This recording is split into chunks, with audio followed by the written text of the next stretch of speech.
Para começar e para conversar em grande, como diz os portugueses, paz e bem a toda gente. E do que fala o Conversar é Preciso de hoje? Bem, vamos fazer uma visita às rotinas estressantes, cansativas e às vezes muito injustas das mulheres. Mas não farei sozinho, farei em boleia ou carona com Chico Buarque de Holanda. Olha que maravilha, cantar eu não canto, mas ele cantou assim, olha, todo dia ela faz tudo sempre igual. Me sacode às 6 horas da manhã, me sorri um sorriso pontual e me beija com a boca de hortelã. Todo dia ela diz que é para eu me cuidar. E essas coisas que diz toda mulher. Diz que está me preparando para o jantar e me beija com a boca de café.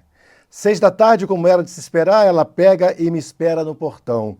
Diz que está muito louca para beijar e me beija com a boca de paixão. E eu já começo perguntando, Tereza Moura, desde 71 que Chico gravou o Cotidiano, até hoje, o dia a dia da mulher é do mesmo jeito? Nada mudou? Olá, Newton. Estou muito feliz de estar aqui. Antes de te responder, eu quero te agradecer pelo convite Prazer tê-la e, conosco. e dizer que, infelizmente, sim. Infelizmente, sim. Acho que até mais, né, do que isso que o Chico falou, porque a mulher agora, ela não só recebe esse marido, como ela chega também correndo, atropelando, porque ela vem do trabalho, Perfeito. ela busca o filho na escola, ela dá uma corridinha lá no ginásio, enfim, Exato. ela passa no supermercado porque ela também vai fazer a janta. Então, esse homem continua Esperando o do beijo. mesmo jeito. Esperando o beijo de E essa hortelã. mulher? E aí? É verdade. É cruel quando ele fala, olha, essas coisas que diz toda mulher. Imagina pegar essa canção e inverter. Como é que seria essa canção sobre o aspecto que o homem faz todos os dias? E aí vai bater no que você falou. Eles continuam como, de maneira linear, fazendo uma coisa só e ponto. As mulheres não. Continuam com atividades múltiplas o tempo todo. Mas espera aí, precisamos apresentar a nossa convidada. Tereza Moura já foi bancária, não podemos dizer o nome do banco, Sim, mas nós foi estamos aqui bancária fazendo propaganda. por muito tempo. Secretária, vendeu bijuterias, requeijão caseiro, mousse de chocolate. Secretária executiva da Fundação Real Grandeza e de outras empresas por quase 10 anos, ou mais de 10 anos, não é isso? Mais. Um pouco antes de vir para Portugal, começou a atuar como coach pessoal. Tereza Moura é formada em gestão de processos e tem pós-graduação em pedagogia empresarial e MBA em coaching. E está organizando um mega evento para breve, totalmente voltado para as mulheres. Mas antes de começarmos, eu queria te perguntar uma coisa. Eu vi as suas lives e você sempre começa com uma canção. Por isso que eu também puxei já o Chico Buarque aqui em voz e letra. Não é o Chico falando nem cantando, mas trouxemos aqui o cotidiano do Chico. Tem sempre canção nas suas lives? Sim, é sempre a mesma. Ah, é a mesma. É a mesma canção. E qual é a canção? A música se chama Quem é Ela, da Mariana Mariana Nolasco. Nolasco. E essa música, ela não só nos inspirou a colocar ela nas lives como a ser a música do evento. Ela traduz o que o movimento Ela faz. traduz. Para eu não ficar só, fala 3 frases da música pra gente, olhando para aquela câmera lá, pode ser? Olha, claro que Joga o sim. sorriso lá em cima e vai. Bom, Mariana Nolasco. Mariana Nolasco. Quem é ela que me vê quando eu me olho no espelho? Ela é linda de se ver e bem mais do que eu vejo. Quem é ela que me vê? Quem é ela que se vê, que me vê? Ou seja, diferente da Amélia, que era mulher de verdade, porque era submissa ao marido macho que ia trabalhar e voltava cheio de exigências, tal qual a do cotidiano de Chico. Então, você diria que, infelizmente, estamos mais ainda para a Amélia e para o cotidiano de Chico, e também aquela do açúcar, com açúcar e afeto, que fez para a Nara Leão. Sim. Estamos mais para essas do que propriamente para a mulher que a Mariana Nolasco canta. Sim, a Mariana Nolasco, ela sempre canta o universo feminino, né? Sim, sim. É muito linda a canção dela, mas ela mostra essa mulher que não se vê. Que não se vê. Essa é a questão, e esse também é o propósito do evento. Sim. Né? Posso falar do evento? Claro, já? claro, sem problema, sem problema. Agora, ela não se vê por opção, não, por opressão de todo o sistema, de todo o dia a dia, de todo o caos. Não, eu acho que é porque ela tem uma vida tão corrida, ela tem tantos papéis para cumprir, tantos pratos para equilibrar, sim, que não sobra tempo para ela. Exato. Perfeito. É o beijo de hortelã, é o café, é o acordar, tudo fica. E muitas vezes o marido é um filho a mais, é mais um filho. Vamos seguir, vamos seguir. Vamos seguir. Vamos lá, já aos 21 anos, menina, casamento e gravidez. Que, claro, que impacta a carreira de qualquer pessoa, ainda mais de uma mulher. Na verdade, foi o inverso, né? O inverso, gravidez, foi gravidez e casamento. Para complicar um pouco mais a vida, desemprego do marido. Sim. Perto. Aí a faculdade teve que esperar um pouco, trancou a faculdade, segurou um pouco, interrompeu o sonho. Aos 24, segundo filho. Mas já que falou deles, a primeira chama-se? Paula. Paula. E a segunda? Júlia. E qual que deu 2 netas? A Paula. A Paula. Quais são as netas? Manda um beijinho para as netas ali. Olha, vou mandar um beijo maravilhoso, meus 2 netos lindos, Gabriel e Mariana. E qual é a meus filha? Amores. E qual é a filha preferida? Ah, para, né, gente? Olha, não tem filha preferida. Tá, mas neto tem. Também não. Quase que ela se entrega. Quase. Então vamos lá. Aos 24, ainda uma menina, segundo filho. Tudo isso gerou um impacto imediato na sua trajetória profissional, evidentemente. Aí a pergunta é, a menina sonhadora viveu quantos pesadelos na vida? Não necessariamente em números, mas os que mais representaram essa luta que a mulher tem em dobro. Pois é, o primeiro pesadelo foi, pode parecer, não chega a ser uma coisa feia que eu vou dizer, mas que uma gravidez nunca é um pesadelo. Não, sim. Mas uma gravidez inesperada, sem aos 20 anos, exato, sem planejamento, sem ser dentro de um casamento. Exato. Né? Porque o primeiro, qual é o maior sonho das mulheres, das meninas? Sim. Entrar de véia e grinalda na igreja. Eu, com 61 anos hoje, há 40 anos atrás, era tudo que eu queria. Sim. Entrar de véu e grinalda na igreja. Então, o primeiro pesadelo foi uma gravidez indesejada. Que proibiu o vestido branco? Não. Simplesmente fez uma cisão na minha vida, sim, né? Não teve vestido dos branco. Dos meus sonhos, né? Sim, teve que Teve. Claro. Mas teve que repriorizar muita coisa. Sim. E aí, aí vamos lá, interrompe a faculdade. Interrompe um sonho de comprar uma casa própria, de morar numa forma. Fui morar num bairro que, para mim, lá no Brasil, no Rio de Janeiro, não é, né, um dos melhores locais para se viver, mas, enfim, na Zona Norte. Sim. E o outro pesadelo, que eu acho que veio já junto, assim, com tudo isso. Imagina uma mulher sonhadora como eu sou, e como eu era muito mais naquela época, sendo nova. Ao voltar das núpcias, o marido foi demitido. Então, eu já começo um casamento sem estudar, que era a minha formação, grávida e com o marido desempregado. E essa situação ficou por quanto tempo? Uns anos. Olha, ele não demorou muito a começar a trabalhar, mas sempre era uma crise que o Brasil estava passando, aí mandava embora. Daqui a pouco ele ficava desempregado de novo, enfim. E aí, né, eu não tinha, vamos dizer assim, como sustentar sozinha. Comecei a fazer uma tripla jornada, né? Além, eu chegava em casa do trabalho, cansada, fazia o jantar e depois eu partia para fazer algo que me complementasse a minha renda. Daí que vem o mousse de chocolate, o requeijão, não, qual é o outro? Requeijão caseiro. Fazia o requeijão e vendia o requeijão. Vendia. Não dormia. Não dormia. E o bebê já estava pedindo a mãe, ou seja, demandando. Eu contei muito com a minha mãe, tá? Sim. Minha mãe pôde me dar um suporte muito bom. Mas a gente que sabe, né? Quando a gente chega em casa, a lida da casa, da vida... Realmente é cruel. Essa novela Mulher é sempre com muito mais peso para a carga que ela leva do que nós homens levamos, né? E realmente, não sei como vocês dão conta disso. Agora, é uma história inspiradora.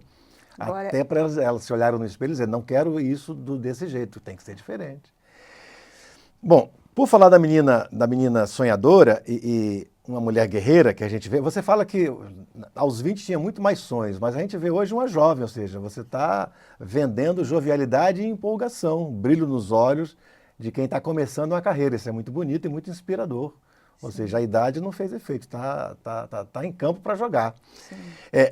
Esse lado guerreiro foi evidenciado ainda muito cedo, porque eu vi em algum momento que aos 8 anos, ainda bem menina, você ensinou uma senhora analfabeta a escrever. Como é que foi essa experiência? Claro que de certeza mudou a vida dessa senhora, não foi? Como é que foi isso? Olha, essa história realmente eu não tinha noção naquele momento, né? Eu hoje, observando, olhando para trás, para a minha vida, eu digo, caramba, eu já era assim, doida. Quer dizer, fez sem Eu perceber já, a grandiosidade. exatamente. Eu já era assim, inconformada, que eu digo assim, eu sou sonhadora e inconformada. Eu me auto, né, intitulo aí, uma inconformada. Porque eu não consigo olhar para um ser humano que tem um potencial, todos nós temos, independente de cor, de raça, de credo, não conseguir atingir algo Sim. na vida porque não sabe que tem um potencial. Então, ela simplesmente era a empregada lá de casa, né? Sim. Trabalhava lá na Jovem? minha casa. Era uma senhora, Uma senhora. de... Bom, naquela época as senhoras eram... Não eram, ela não Foi. tinha minha idade. Sim. Ela devia ter uns 40, 40, isso. Mas talvez. já era uma senhora. É, Pelo tempo. uns 40 anos, talvez. E ela não sabia assinar. Ela fazia com analfabeta mesmo com o polegar. E eu dizia assim, como? Eu tinha aí uns 8 anos de idade, e ela dormia na minha casa, minha mãe era professora, tinha um quadro negro no quarto dela. E beleza. E eu dizia assim, mas você vai aprender a Coisa escrever linda. seu nome. Aos 8 mas anos. é claro. Que criança abusada, hein? Que lindo. Sim. E aí eu fui, né? O nome dela era Judite, ela já não está mais aqui. Então eu botava lá o J, e aí dizia que era a letra J, que com U faz Ju, e com o D e com o I, e aí... Já era uma incubadora de professoras, já estava começando a meu carreira Deus. ali. Pois é, e aí ela conseguiu realmente, aprendeu a assinar, não é assinar, era escrever Coisa linda. as letrinhas do nome dela. Com isso, ela pôde ter, eu digo que ela poderia ter tido uma carteira de trabalho Sim. com o polegar, mas ela ganhou, o que ela ganhou foi autoestima, Dignidade. uma dignidade, não é? E pronto, vou ter uma carteira de trabalho e eu sou alguém, eu existo. Exato. Eu existo. Deu identidade para ela. E o que aconteceu? Aham. Ela conseguiu trabalhar num clube lá na Tijuca, de servente, de carteira assinada. Coisa linda. E teve a sua aposentadoria. Conseguiu se aposentar por direito, Gente, mas a partir de que uma menina de 8 anos fez. E o dia que eu encontrei com ela, bem mais velha e tudo, e soube dessa história, porque a vida vai, não né? lembrava. Fez, mas não lembrava, Sim, passou. Não, eu era muito criança. E passado o tempo, Aham. ela foi, seguiu a vida dela, eu segui a minha um dia, né? Aí eu vim e descobri isso. Não tem mal, faz parte. Sigamos. Se recupere, que a história é muito bacana, muito interessante. E ela lembrou e reconheceu. Não, ela estava sempre em contato com a minha família. Ela tinha sempre contato com a minha família. Eu é que não sabia mais da história dela. Sim. E aí caiu a ficha. Eu falei, uau, aquilo que eu fiz um dia, sem a menor pretensão, transformou e fez a mudança. Fez espontaneamente, agora Fez a diferença na vida daquela já se vê pessoa. aí um olhar de empatia. Agora, caiu a ficha é uma frase muito antiga, né? E acho que só no Brasil que funciona. Não Sim. sei se Portugal sabe o que significa cair a ficha. Mas vamos seguindo. Mas linda essa história, muito bem. Isso dá uma bela história de ficção, né? A partir da realidade e do empoderamento. É bom uma menina de 8 anos fazer toda essa revolução. Sim. Voltamos um pouquinho ao cotidiano do Chico, pode ser? Claro. Esse quadro não é exceção entre as mulheres, pelo contrário, ou seja, é mais uma regra que vai se eternizando. Por que você acha que a sociedade é assim? Sempre foi assim? A mulher já foi considerada uma deusa, você me dizia isso nos bastidores. Olha, e tem a belíssima metáfora do espelho. Fala um pouco então sobre isso. Por que a sociedade é assim? Se a mulher é muito mais enquanto ser humano, sensibilidade, visão ampliada. Então, a mulher por natureza, né? Ela dá a vida. Ela gera a vida, né? Então, lá no início, vamos dizer assim, da humanidade, antes que se pensasse em qualquer tipo de sociedade, existiam as mulheres procriando e os homens olhavam para aquilo e falavam assim, uau, o que é isso? Então, a mulher, muitas vezes, né, naquela época, não é muitas vezes, naquela época ela foi considerada deusa. E é. E o que aconteceu com essa mulher? Foi sendo Ela foi sendo disputada. dominada pelo homem, porque essa coisa diferente, ela tem que ser minha. E com essa dominação do homem, a mulher se foi perdendo quem ela é. Até por defesa, talvez, porque jamais o macho conseguiria fazer o que a fêmea faz.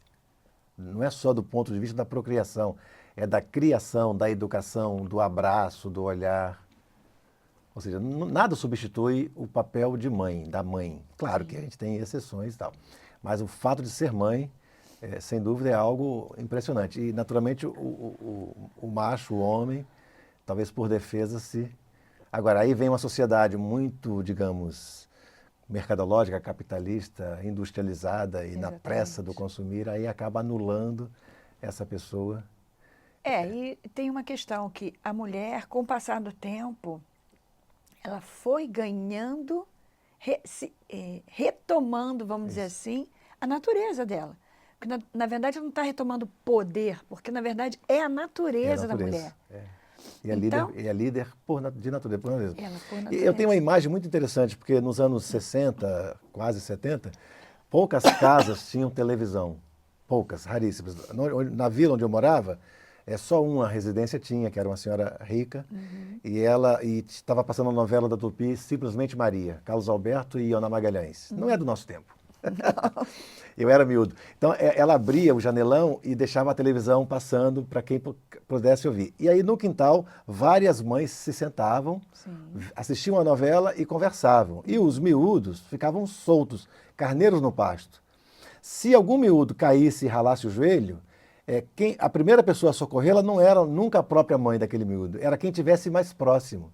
Então, isso para mim traduz muito bem o que é o olhar de mulher. Ou seja, quem é mãe de todo mundo. É aquele olhar de que se sente responsável e que dá o primeiro carinho, o primeiro contato. Agora vou te... É a lei de Laura, não do Roberto Carlos, mas a lei de Laura de todo mundo. E você chegou num ponto muito interessante, que ela é mãe de todo mundo. Exato. Esse todo mundo é que pega. Por quê? Ela tá para todo mundo. Ela tá para o marido, ela tá para o filho, ela tá para a mãe dela, que precisa de um apoio também, que já está idosa, vamos supor, não é? Ela tá para as pessoas, para os amigos, para o trabalho dela e para ela. Não tá para ela. Ela não se permite. Essa semana eu fiz um videozinho lá no meu Instagram e eu falei sobre duas palavras, que é permissão e é liberação. Ela se sente culpada, muitas vezes, se for cuidar de si. É cruel. Ela sempre diz que ela não tem tempo, né? Eu sou coach, eu sou mentora de produtividade também, né? Então, nos meus trabalhos, nas minhas mentorias, as minhas alunas têm, a maior queixa não tenho tempo para mim. Sim. Mas aí eu te digo, você se permite?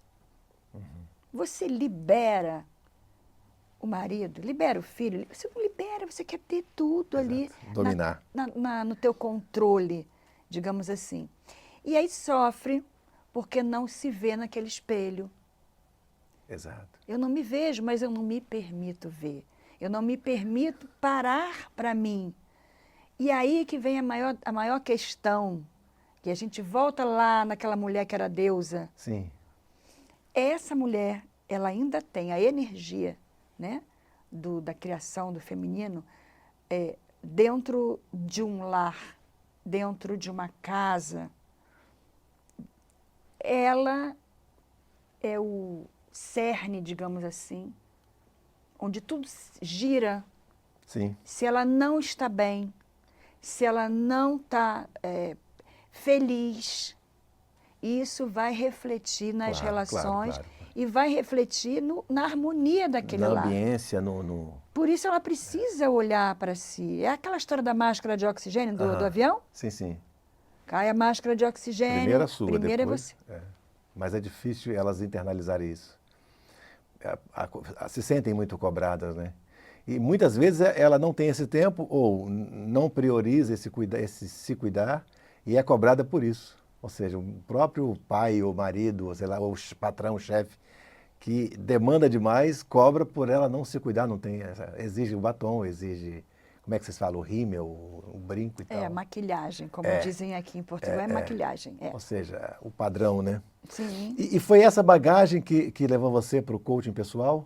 Ou não? O coaching pessoal de um modo mais geral e depois especificou nas mulheres ou não? Já pensava em fazer esse trabalho Não. priorizando a mulher? Não. Eu sou uma pessoa que eu sempre fui apaixonada por organização. Eu fui secretária executiva, né? Mas eu, na minha natureza mesmo, eu não consigo viver num ambiente desorganizado. Né? E eu digo isso nas minhas mentorias. A natureza, Deus, né? Vamos dizer assim, nada se cria no caos. Então, a vida não existe no caos. A natureza é harmonia. Sim. Então, existe uma necessidade da ordem. Então, a ordem faz parte do universo, faz parte da natureza. Então, a minha vamos dizer assim, a base do meu método até de produtividade, que eu tenho um método de produtividade, é o MOVE? É o MOVE. MOVE. É o MOVE, é a organização. Mas não, só letra pra gente, é o MOVE, método para uma vida extraordinária. Então, através desse método, você vai chegar na sua vida extraordinária. Sim. Voltando, então, ao que a gente estava falando. Por que eu fui buscar o coaching?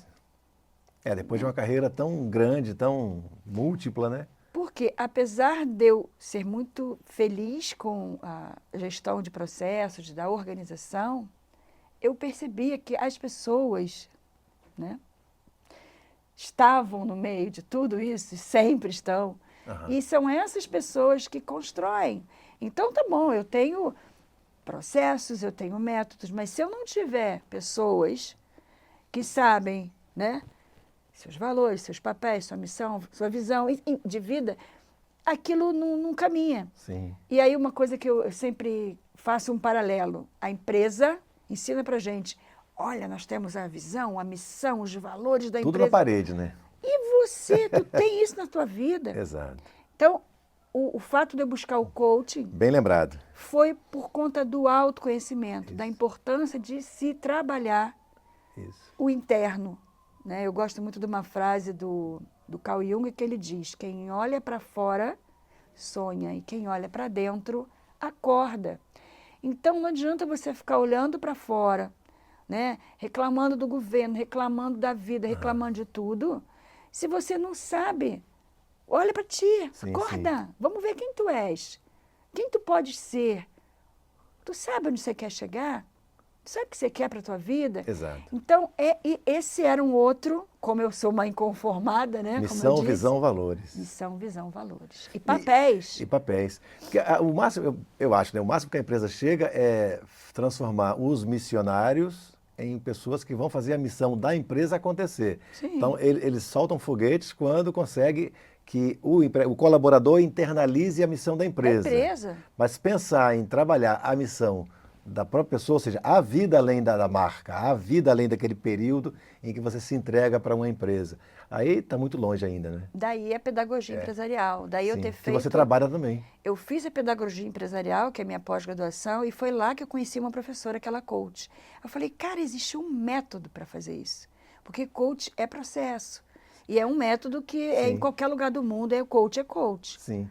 Mas aí duas questões. O coach é, às vezes, muito mal falado. Não? Há uma certa crítica de que digamos, até há pouco tempo tivemos um candidato a prefeito de São Paulo que foi um desastre para a função do coach, não é isso?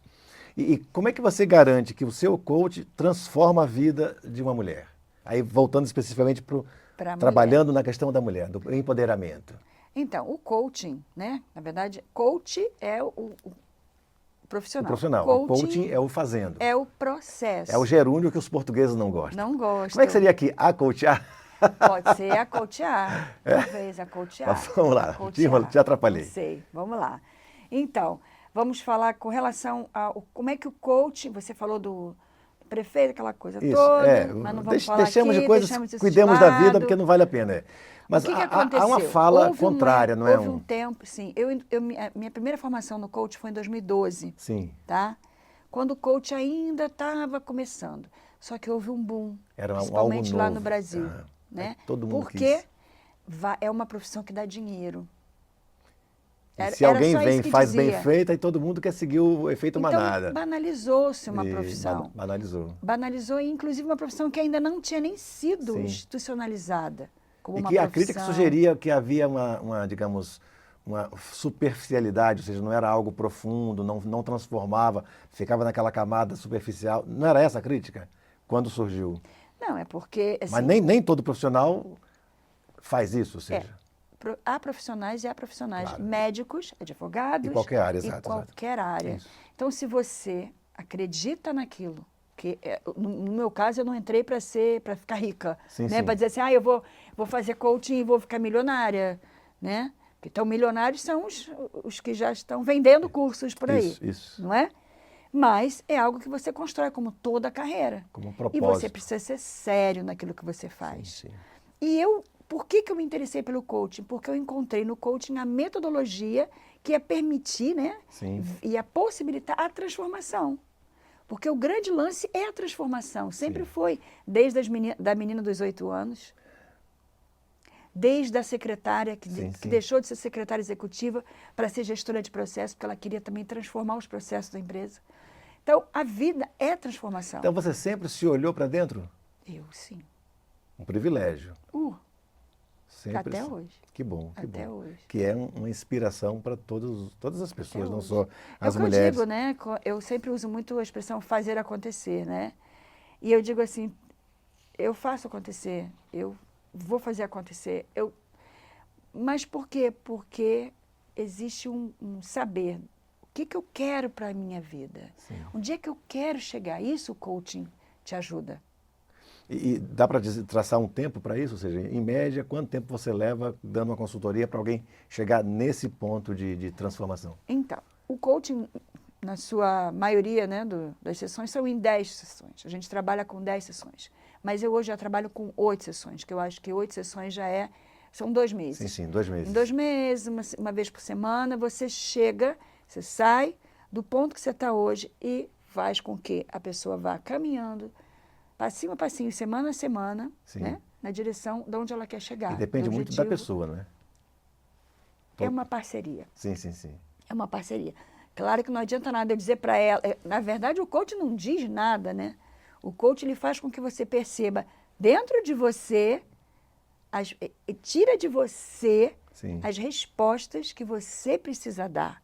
Eu facilito isso na tua vida. E que talvez não vida. soubesse fazer a pergunta. Exatamente. Por falar nisso, vem aí um mega evento no dia 30 de novembro. Sim. Estamos gravando o programa antes, mas a gente espera que antes disso todo mundo possa assistir. Que evento é esse? É o Me Time Connection. Só para mulheres? Mas não é uma covardia com os meninos? Não poderemos ir lá no hotel?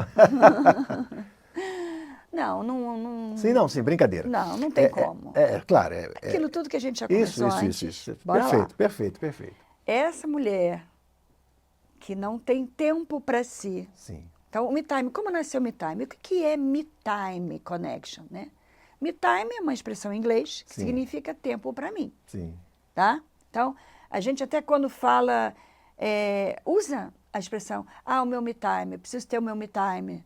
Né? Eu não sei se você já ouviu, mas então, sim. A gente fala muito a expressão Me Time nos processos de mentoria de produtividade. Né? O meu Me Time, o meu Me Time, o meu Me Time.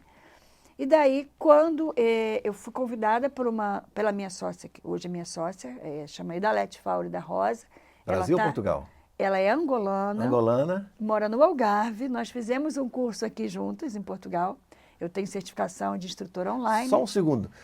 A cultura do encontro, o encontro de culturas, que é um dos títulos subtítulos do nosso programa. Obrigado, vai lá. Nada. É que às vezes eu esqueço de falar isso. Vamos lá. Imagina.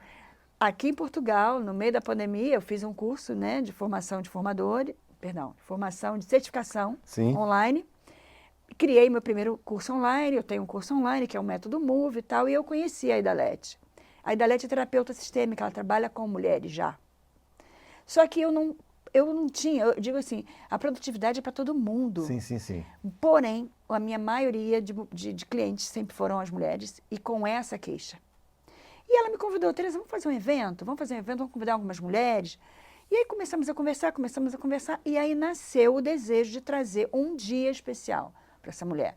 Um dia onde ela pudesse estar em contato com as suas dores, as suas transformações, experiências, vivências, a gestão do tempo dela, que isso aí é uma coisa básica, fundamental, né, do Me Time.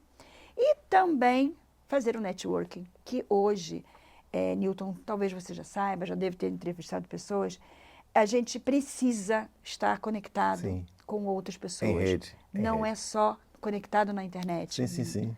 Se a gente não se conectar com pessoas, porque nós somos seres Claro, claro. relacionais. Presenciais. Agora, esse evento vai reunir quantas mulheres? Qual é a intenção? O mínimo, né? O máximo de mulheres, são 40 mulheres, que a gente então está não é um começando grupo tão grande, então não é multidão. num evento, que a gente também não quer fazer um evento tão grande para perder um pouco da essência. Claro, tem que customizar também. Exatamente. Então, nós estamos, né, preparando para 40 mulheres, já tem algumas inscritas. Que bom. Né? Então, não há risco de virar um ADR? Um vale de lágrimas? Não. No campo da psicologia, não? Não. Aí a Tereza não vai deixar. Não. Tem algumas surpresas, Claro. né? E quem vai estar liderando, conduzindo e mediando? Você? Não. Eu e a Idalete temos as Sim. palestras principais. Sim. Temos mais 4 palestrantes. Uma vai falar de dependência emocional. A outra vai falar de... agora me faltou. Fugiu de agora. Networking também, mas Sim. como fazer networking. Sim. A outra, a Amanda, que fala de... me fugiu. Ela fala do... Não é da roupa, não. Como é que... Da imagem? Da imagem, Sim. pronto. Oh, meu Deus do céu. O poder da imagem Sim. ensina essa mulher a importância Que a mulher é ainda mais cobrada, não é? Sim. Mas é uma coisa que é intencional, né? Então, hoje, muito mais do que nunca, a gente precisa ser intencional no que a gente está fazendo, né? Na divulgação do evento, vocês prometem um dia onde nós, mulheres, possamos ter um momento só nosso. Então, são palestras, vivências, dinâmicas, autocuidado, organização do tempo, network. Como é que está a expectativa das que já se inscreveram? Nossa. Você imagina que tudo vai acontecer, Nossa, aí aumenta a responsabilidade. Eu fui no hotel, né? Uhum. E eu falei assim, eu vou fazer umas filmagens aqui do hotel. Uhum. Tem uma escada linda com corrimão dourado, tem um piano de cauda. Então, sabe assim, aquele lugar que ao mesmo tempo que é aconchegante, né? É convidativo a isso, a exatamente isso. Então, a expectativa é muito grande, sim. Elas estão mesmo naquele dilema, né? Eu vou me permitir, mas eu quero. E eu preciso dar espaço. Talvez o filho tenha escolinha no Futebol Clube do Porto, talvez o marido tenha um compromisso na pescaria. Essa é a questão. E é isso que eu tenho trabalhado nas minhas redes sociais. Que bom. @Tereza Moura Coach. Pode falar para ali, então. Tereza Moura Coach. Tereza com Z. Tereza Moura Coach. É o que eu tenho trabalhado, né? Porque para essa mulher se permitir, tá? Nesse dia dela, ela precisa entender que é necessário para ela. Que ela tem vez. E merece. merece. Vai ser o dia todo? De que horas a que horas? De 9 às 19. Tá. A gente está quase caminhando para a dispersão. Nem só do palco e das palestras vive a Tereza. Também está no livro. É verdade. Ou seja, tem um capítulo seu, Performance da Elite. Para onde que eu mostro aqui, não é? Performance de Elite. Performance de Elite. É o livro que reúne quase 30 capítulos? São 22 capítulos. 22 capítulos e o 21º é o seu? Sim. Eu tinha separado aqui para ganhar tempo. Exatamente. E aí vou mostrar para o nosso telespectador, Tereza Moura, e traz um capítulo... Gestão do tempo para alta performance. Ok, gestão do tempo para alta performance. E aqui, então, está o artigo para as pessoas participarem. Quer falar um pouco desse trabalho? Posso falar. A gestão do tempo... Como é que foi o convite para esse trabalho, essa reunião? Esse convite surgiu de uma rede de networking. Quando eu digo que a gente precisa ter contato com outras pessoas. Sim. E eu conheci uma menina num grupo de networking lá em Braga e ficamos com amigas e tal, brasileira também. E ela foi convidada para fazer esse livro e ela falou assim, eu vou convidar a Tereza. Ela pensou logo, porque alta performance precisa de gestão do tempo. E o meu capítulo, né, o que eu sou, né, produtividade, eu falo de gestão do tempo. Então, eu fui convidada para participar, porque eu tive a possibilidade de conhecer alguém e apresentar o meu trabalho, porque o calado não tem nada, não ganha sim. nada, né? Exato. Isso eu ouço do meu líder lá, Sim. que eu faço parte do grupo lá de Braga, e ele diz que o calado não ganha nada. Exato. Você ficar calado, se você ficar dentro de casa, se você não sair, você não se mostrar, ninguém vai saber. É o silêncio que ninguém ouve do Arnaldo Antunes. Exatamente. Tem que sair desse silêncio. Exatamente. Perfeito, perfeito. Como dizem os portugueses, foi um gostei imenso da conversa. Mas antes, para fechar, então, para você que está perguntando, e cadê os 3 blocos? Primeiro bloco, cá estamos Brasil. Cá estamos Brasil. Mais um exemplo de sucesso que nos inspira e nos motiva a buscar. Há muita diferença entre o trabalho de coach no Brasil e em Portugal? A nossa brasilidade mais espanta do que agrega ou não? Na verdade, não é a brasilidade que espanta, na verdade é a cultura. A cultura. Porque o Brasil, país tropical, Sim, mais sim. aberto, né? Todo mundo é muito aberto. Então, qualquer novidade brasileira abraça. É festeiro. É festeiro. Ah, isso é novo, isso é legal e tal. Eu quero ter um coach, né? Porque Sim. os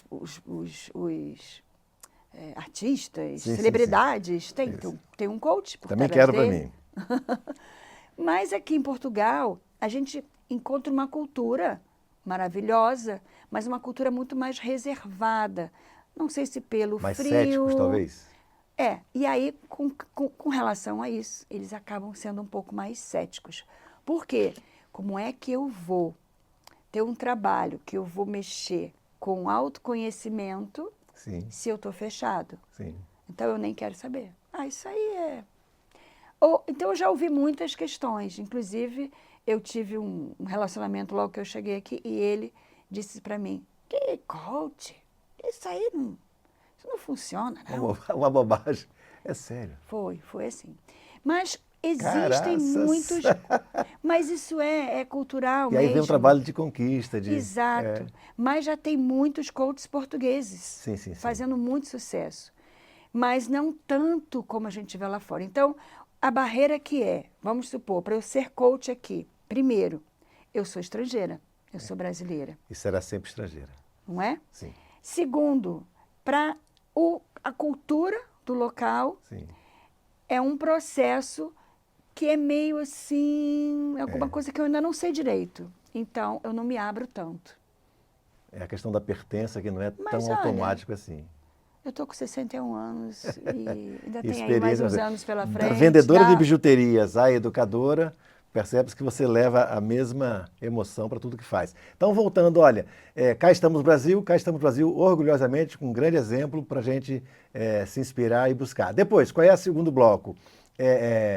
A cultura do encontro ou um encontro de culturas, você trouxe tudo isso na nossa fala, ou seja, questão de cultura sul-americana com cultura europeia, mas a cultura da mulher numa sociedade ainda patriarcal e ainda muito machista. E para fechar, uma casa portuguesa com? Certeza. Não. Uma casa portuguesa com? Brasilidade. Ah! É o terceiro quadro. Tá aí, ó, toda a brasilidade nossa numa casa portuguesa que nos recebe muito bem e que nos permite fazer essa conversa, porque conversar é preciso. Então, em nome do Grupo Transforma, falamos o verbo transformar várias vezes, né? Sim. Em nome do Grupo Transforma, nosso agradecimento. Um pedido para você, vai lá, deixa o like, aperta no sininho e faz o nosso trabalho avançar, porque conversar é preciso. Tereza, um grande gosto, muito obrigado e que a gente possa ter outras conversas como essa. Claro. E sucesso para o BeTime Connection. BeTime Connection. Despedidas. E é isso, eu só digo para você uma coisa. Faz a tua vida acontecer. É tu que fazes acontecer. E qual é a frase do espelho? A frase do espelho... Do espelho. Da Louise Hay. Olha, mas essa aí já é um outro programa. Pegou, é outro programa. Sim, mas eu posso dizer que eu aprendi com a Louise Hay, que é uma autora e já falecida, a olhar no espelho, você diga sempre para você, eu me amo, eu verdadeiramente me amo. E depois você pode dizer de novo, eu te amo, eu verdadeiramente te amo. Obrigado de novo. Grande abraço. A gente volta no próximo episódio com você.